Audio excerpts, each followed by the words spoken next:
PNO की ये किताब एक साहसिक और विवादास्पद तर्क प्रस्तुत करती है।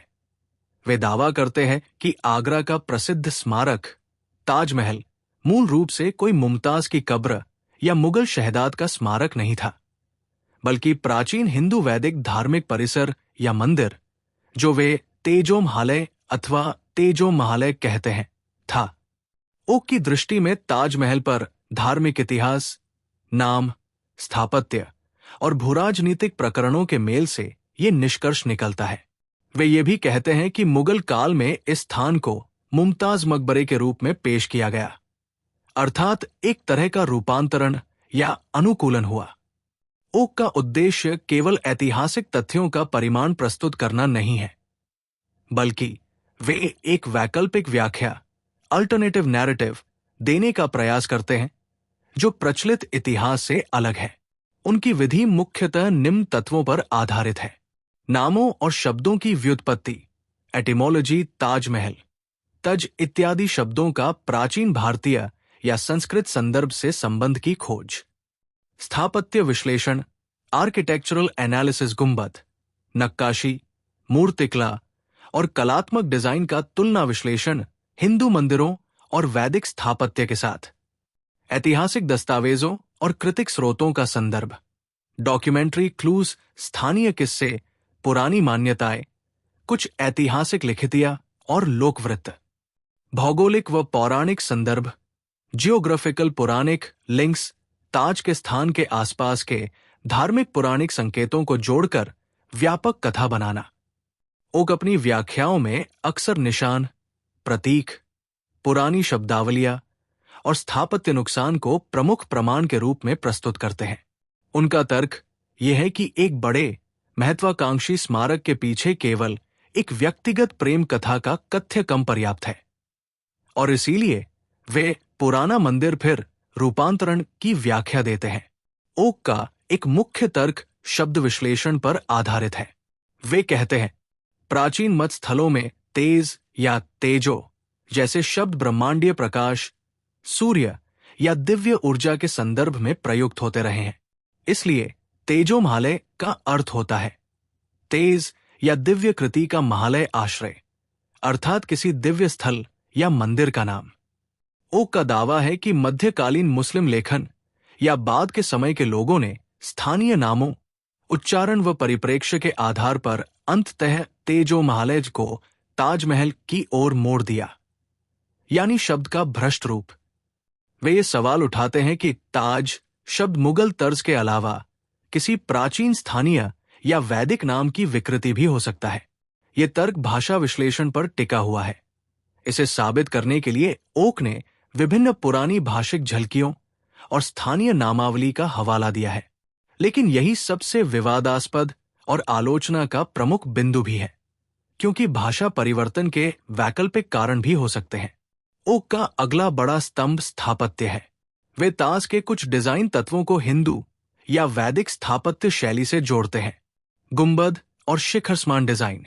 वे तर्क देते हैं कि ताज का केंद्रीय गुंबद और उसके चारों ओर बनी संरचनाएं केवल इस्लामी मीनारों का परिणाम नहीं, बल्कि पहले से मौजूद मंदिराकृति का संशोधित स्वरूप हो सकती है।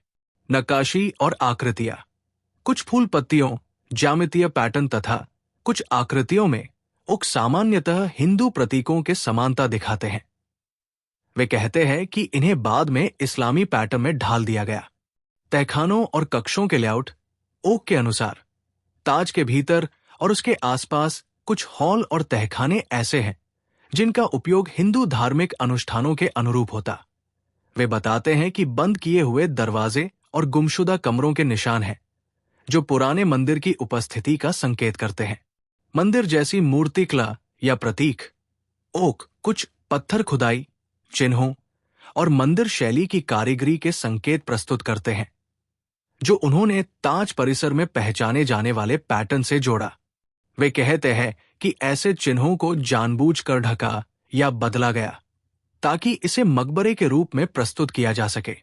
ओक इन स्थापत्य समीकरणों को जोड़कर एक संभावित कहानी रचते हैं कि ताज का मूल डिजाइन हिंदू धार्मिक संगठनों से जुड़ा हुआ था, जिसे बाद में मुगल शैली में बदलकर एक मकबरे का रूप दे दिया गया।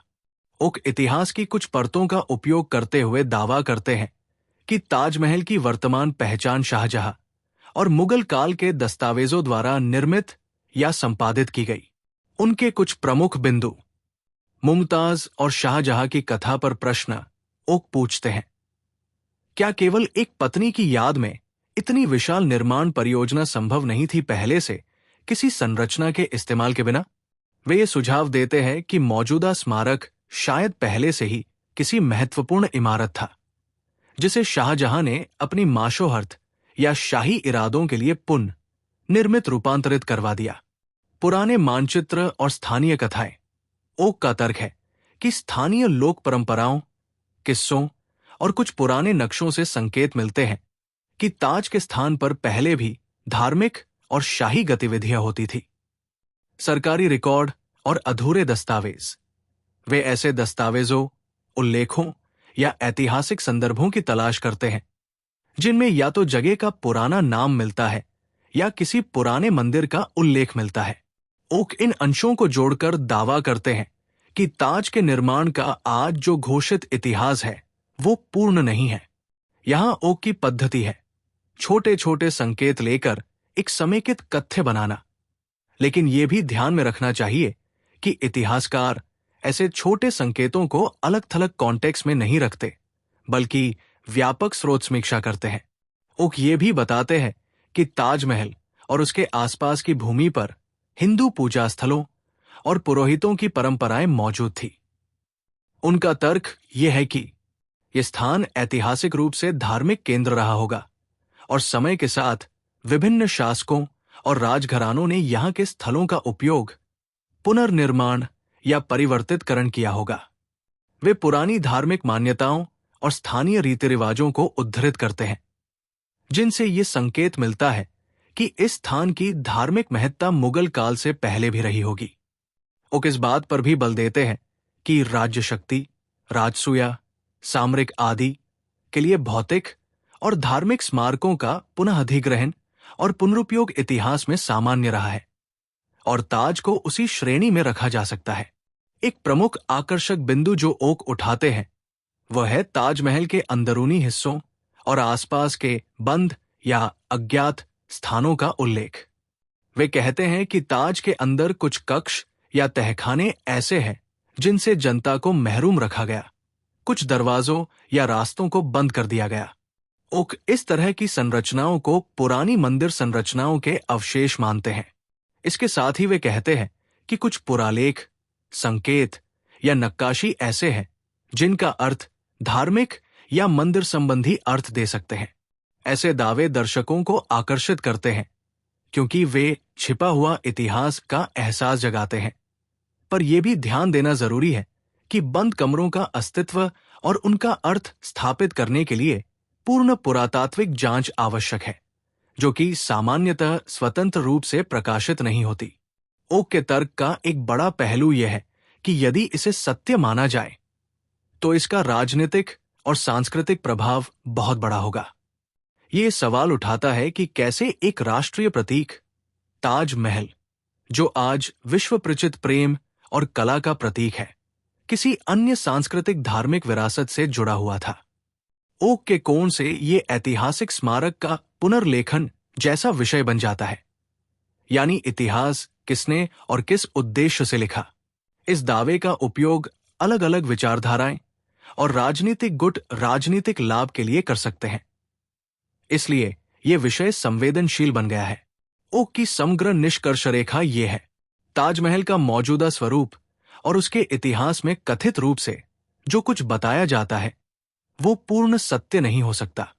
कई स्थापत्य, भाषाई और स्थानीय सांस्कृतिक संकेत ये बताते हैं कि इस स्थल का कोई प्राचीन धार्मिक महत्व था और संभवतः इसे पहले किसी वैदिक हिंदू मंदिर के रूप में जाना जाता था। शाहजहां और मुगल प्रयासों ने इसकी पहचान बदल दी और इतिहास के एक हिस्से ने इस परिवर्तन को औपचारिक सत्य बना दिया। अतः ताजमहल मुमताज का मकबरा वाली सार्वभौम कहानी पर प्रश्न उठाना ठीक है और इसके विकल्पों पर विचार प्रस्तुत किया जाना चाहिए। पीएनओ की शैली अक्सर पहुंचने योग्य और प्रवाही होती है। वे ऐतिहासिक दस्तावेजों, स्थानीय किंवदंतियों और भाषिक खेलों को जोड़कर पाठक को एक रहस्यमय समझ देने की कोशिश करते हैं। उनकी भाषा भावनात्मक है। वो पाठक में जिज्ञासा और विवाद पैदा करने के लिए डिजाइन की गई है। यही कारण है कि उनकी किताबें अक्सर ध्यान खींचती हैं, पर साथ ही इतिहासकारों और विद्वानों द्वारा आलोचना भी झेलती है। यहां मैं पारदर्शी होकर बताता हूं कि ओक के तर्कों पर भारी विवाद है। मुख्य आलोचनाएं निम्न हैं। स्रोतों की विश्वसनीयता। कई इतिहासकारों का कहना है कि ओक ने जिन प्रमाणों का हवाला दिया है वे अक्सर अटकलों, भाषाई व्युत्पत्तियों और असमर्थित लोक कथाओं पर आधारित है, न कि ठोस, निर्भर योग्य ऐतिहासिक दस्तावेजों पर। पुरातत्व और दस्तावेजों की कमी। भारतीय पुरातत्व सर्वेक्षण (ASI) और कई प्रतिष्ठित इतिहासकारों ने ओक के दावों का समर्थन नहीं किया। ASI के सर्वेक्षणों और मुगल कालीन अभिलेखों ने ताजमहल की मुगल निर्माण कथा को पुष्ट किया है। भाषा विज्ञान की विविधता। शब्दों के बदल जाने और नाम परिवर्तन को लेकर भाषा विज्ञान में कई वैध कारण होते हैं। एक समान अक्षर शब्द मिलना जरूरी नहीं कि उसकी व्युत्पत्ति वही हो। राजनीतिकरण का जोखिम। इस तरह के दावे अक्सर राष्ट्रवाद और राजनीतिक एजेंडों के साथ जोड़े जाते हैं। ऐतिहासिक पुनर्लेखन का उपयोग सामाजिक राजनीतिक लाभ के लिए किया जा सकता है, जिससे संवेदनशीलता बढ़ती है। ओक की किताब ने कई पाठकों में जिज्ञासा जगाई, पर अकादमिक दुनिया में उनकी व्याख्याओं को सामान्यतः स्वीकार नहीं किया गया। और ये महत्वपूर्ण है कि श्रोताओं को ये ज्ञान हो कि ये पुस्तक मुख्य धारा की ऐतिहासिक सहमति का प्रतिनिधि नहीं है। यदि हम संक्षेप में देखें, P.N. ओक की किताब एक चुनौतीपूर्ण व वैकल्पिक इतिहास प्रस्तुत करती है, जिसमें जैविक, भाषाई और स्थापत्य लक्षणों के आधार पर यह प्रस्ताव रखा गया है कि ताजमहल के स्थान पर पहले एक हिंदू वैदिक मंदिर तेजो महालय था। लेखक ने कई संकेत और आंशिक प्रमाणों को जोड़ा है, जैसे नाम व्युत्पत्ति, कुछ स्थापत्य समानताएं और लोक कथाएं, ताकि वो इस वैकल्पिक व्याख्या को बनाए रख सकें। परंतु इन दावों के समर्थन में ऐसा ठोस, सर्वमान्य पुरातात्विक या ऐतिहासिक प्रमाण उपलब्ध नहीं है, और ASI तथा कई इतिहासविदों ने इन दावों को स्वीकार नहीं किया है। आत ओक की किताब एक वैकल्पिक व्याख्या के रूप में रोचक और प्रोत्साहक है, परंतु इसे बिना जोड़तोड़ के सत्यापित इतिहास मानना सावधानीपूर्ण नहीं होगा। मैं सुनने वालों से निवेदन करूंगा, खुला दिमाग रखें, पर आलोचनात्मक दृष्टि भी बनाए रखें। वैकल्पिक कहानियां रोचक होती है, पर उन पर तर्कसंगत प्रमाणों की भी आवश्यकता होती है। स्रोत जांच करें। किसी भी ऐतिहासिक दावे को मानने से पहले उस पर ASI, प्रतिष्ठित इतिहासकारों और प्राथमिक स्रोतों की राय अवश्य देखें। विषय संवेदनशील है। इतिहास और सांस्कृतिक विरासत के विषय पर चर्चा करते समय सांस्कृतिक संगठित संवेदनशीलता बनाए रखें। तथ्य और विश्वास अलग अलग चीजें हैं, दोनों का सम्मान जरूरी है। तो दोस्तों, ये था P.N. ओक द्वारा प्रस्तुत ताजमहल दी ट्रू स्टोरी का विस्तृत सार। यही किताब हमें सोचने पर मजबूर करती है। इतिहास क्या है और किसने उसे कैसे लिखा? अगर आप इतिहास के ऐसे रहस्यों में रुचि रखते हैं तो लाइक, शेयर और सब्सक्राइब करना न भूलें। और नीचे कमेंट में लिखिए, आप क्या सोचते हैं? ताज एक प्रेम का स्मारक है या किसी पुराने मंदिर का नया रूप? चलिए इस बहस को आगे बढ़ाते हैं।